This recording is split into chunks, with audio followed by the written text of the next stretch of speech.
السلام عليكم ورحمة الله تعالى وبركاته أعزائي المشاهدين، مرحبا بكم في قناتي عبر اليوتيوب وأهلا وسهلا بكم. قمت مؤخرا بنشر فيديو أشرح فيه رواية لا بواط أميرفي، والذي حصل على عدد كبير من المشاهدات، على ما أظن 100,000 مشاهدة أو أكثر، وكذلك أزيد من 700 مشاركة، وعلى ما أظن عدد لا بأس به من التعليقات، حيث أجد هناك من يشكرني على مجهوداتي، وهناك من يقول أنني أفلتت العديد من المواضيع لم أتحدث عنها في القصة. ولذلك سوف أقوم في هذه الفيديوهات القادمة بشرح كل جزء على حدة، وسوف أقوم في الحلقة الأولى بشرح 3 أجزاء الأولى، وفي الحلقات المتبقية كل 3 أجزاء في حلقة، وبذلك تكون 4 حلقات إن شاء الله.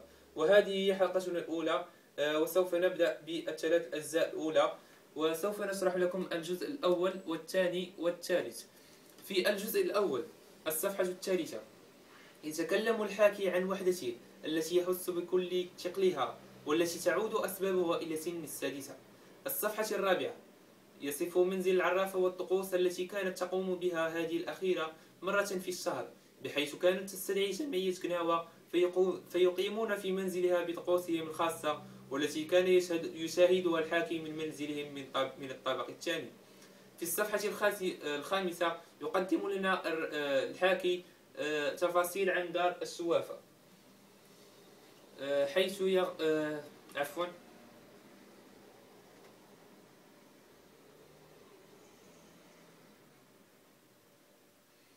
نعتذر. في الحلقة السادسة والسابعة والثامنة يحاول الحاكي أن يقول للقارئ بأنه كان طفلا يختلف عن باقي الأطفال، بحيث كان يؤمن بالعالم اللامرئي، على خلاف رفاقه الذين كانوا يكتفون بالمرئي وكانوا فقط يحاولون تقليد الآخرين.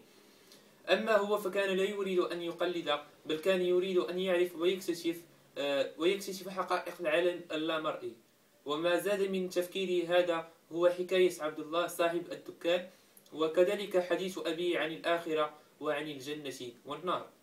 في الصفحة التاسعة والعاشرة والحادثة والفقرة الأولى من الصفحة 12 يسرد ذكرى ذهابه مع أمه إلى الحمام النساء، ويصف ذلك العالم النسوي بطريقة سلبية، بحيث شبهه بالجحيم وقال بأنه فقط ملتقى للنميمة والغيبة والإشاعات. في الصفحة 12 والثالثة يتكلم الراوي عن علبته ودورها في حياته، وعلاقته الحميمية التي كانت تربطه بالأدوات المتواجدة فيها. ولدينا في الصفحة 13 والرابعة يقول بأن الأيام التي كانت تلي يوم الحمام تكون خاصة بتمثيل حصة الحمام من طرف أمه أمام كل الجارات، كانت كتفوح عليهم ولا كتعاود لهم شنو جرى، بحيث كانت تمثل وتقلد كل الحاضرات في هذه الحصة. ويقول الحاكي بأنه كان لا يحب تلك الطريقة التي كانت تتكلم بها أمه.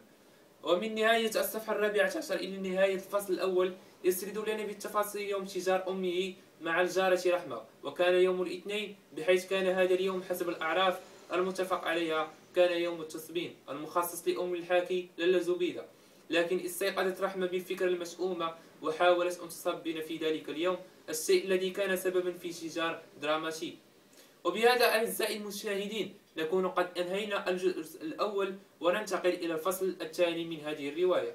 في الفصل الثاني يتحدث الحاكي عن يوم الثلاثاء، اليوم المسؤوم لكل أطفال المسيد، بحيث كان مخصصا لاستعراض كل ما حفظوه من القرآن. نظرت الفقيه في هذا اليوم مخيفة، ولا توحي بأي حنان ولا شفقة بعد عودته إلى المنزل للغداء وجد أمه تعاني من ألام في رأسها الشقيقة، وجاءت الأم عيشة صديقة أمه وجارتها القديمة، وأقنعت لالا زبيدة بالذهاب إلى سيدي علي بوغالب. فكان ذلك اليوم فرصة بالنسبة للطفل لاكتشاف عالم المسيد وخرافات واعتقادات النساء والطقوس التي تقام هناك، بحيث أنه وصف لنا الرحلة كاملة. لكن في آخر الزيارة اقترب الطفل من قطيع من القطط وبدأ يلمس قطا ذكرا، فكانت من هذا الأخير هدية مؤلمة وضربة صائبة. في الغد صباحا سمع أباه يقول لأمه ويطالب منها بأن لا ترسله إلى المسجد لأنه ما زال متعبا، فكانت أمام الطفل عطلة يومين ونصف للراحة وليعيش مثل أمير وبعيدا عن العصا. بعد ذلك يصف لنا الحاكي كيف كان يمر الصباح في دار الشوافة، وتحيات الجارات فيما بينهن، والكلام الروتيني والأقوال المعتادة التي كانت ترتادها النساء كل صباح. يتكلم بعد ذلك عن إدريس الذي كان يعمل عند أبيه، والذي كان في نفس الوقت يتكلف بالمشتريات اليومية. وبهذا أعزائي المشاهدين يكون الجزء الثاني قد انتهى، وننتقل إلى الجزء الثالث إن شاء الله. عفوا أعزائي المشاهدين.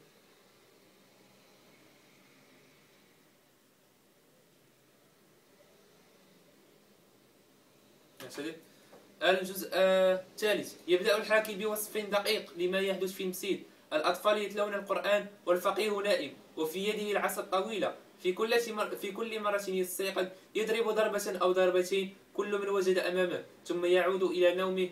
في المساء حثت الأم على زوجها بأن يشتري لها قنديلا لامبا، لأن فاطمة البزوية الجيران اقتنت واحدا، مؤكدة أنه لم يعد هناك أحد يستعمل الشمع، الشيء الذي قام به أبوه في الغد، بحيث فوجئ الطفل بعد عودته من المسجد بقنديل معلق في بيتهم. بعد ذلك يسرد لنا الحاكي ذكرى اختفاء زينب بنت رحمة، بحيث كانت مناسبة لأمه للتصالح مع رحمة، وكيف نجحت أمه في إيجادها في منزل إدريسيين، منزل يجتمع فيه المختفون والمشردون من العجزة والأطفال. بعد ذلك قامت رحمة بتحضير وليمة للفقراء الصدقة، حمدا لله على أنها وجدت بنتها. وبهذا أعزائي المشاهدين نكون قد أنهينا الجزء الثالث، ومن ثم نكون قد أنهينا كذلك الحلقة الأولى. ولا تنسوا أن تضعوا جيم للفيديو إذا أعجبكم، وتشاركوه مع أصدقائكم من أجل الاستفادة ونشر المعلومة، ولا تبخلوا علينا باشتراك في القناة اليوتيوب.